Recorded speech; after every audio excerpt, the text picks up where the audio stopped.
சிறுகதை தப்பித்த குரங்குட்டி. ஆடலும் தூக்கலானதுமான வாளுடைய குட்டி குரங்கு. நரி புத்திசாலி, உதவி செய்யும் நண்பன். முந்திரி மரம். கதை நடைபெறும் இடம் குரங்குட்டி முந்திரி மரத்தில். முந்திரி மரத்தின் மேலே குரங்குட்டி ஒரு பெரிய கிளையில் ஆடிக்கொண்டிருந்தது. குரங்கு, வி, நான் சுழல்றேன் அப்படின்னா நான். ஓஹோ, அவன் தவறி ஒரு மிதமான கிளையில் நின்றுவிட்டு கீழே விழப்போகிறான். குரங்கு அச்சத்துடன், ஓஹோ, நான் சிக்கிட்டேன். நரி தோன்றுகிறது.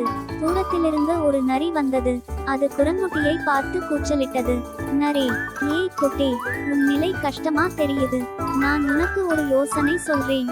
குரங்கு, சரி நரி அக்கா, தயவு செய்து எனக்கு காப்பாற்று. யோசனை, நெருக்கமான கட்டம. நரி, நான் கீழே சில இலைக்கொட்டைகள் வைக்கிறேன். நீ மெதுவாக விழுந்தால் அவை உன்னை பாதுகாப்பும். குரங்கு சற்றே தைரியமாக, நீங்க நிச்சயமா பிடிச்சுக்குவீங்களா? நரி, நம்பு, நண்பர்களுக்கு உதவி செய்யத்தானே நாம இருக்கோம்.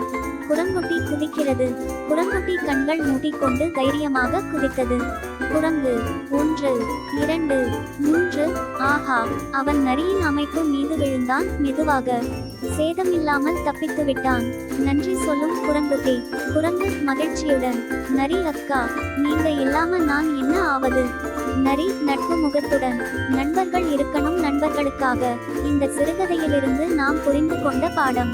அன்று முதல் குரங்குட்டி நன்றி சொல்ல மறக்காமல் வாழ்ந்தது. இந்த கதை தங்களுக்கு பிடித்திருப்பின் லைக் பண்ணுங்க, ஷேர் பண்ணுங்க, சப்ஸ்கிரைப் பண்ணுங்க. நன்றி, வணக்கம்.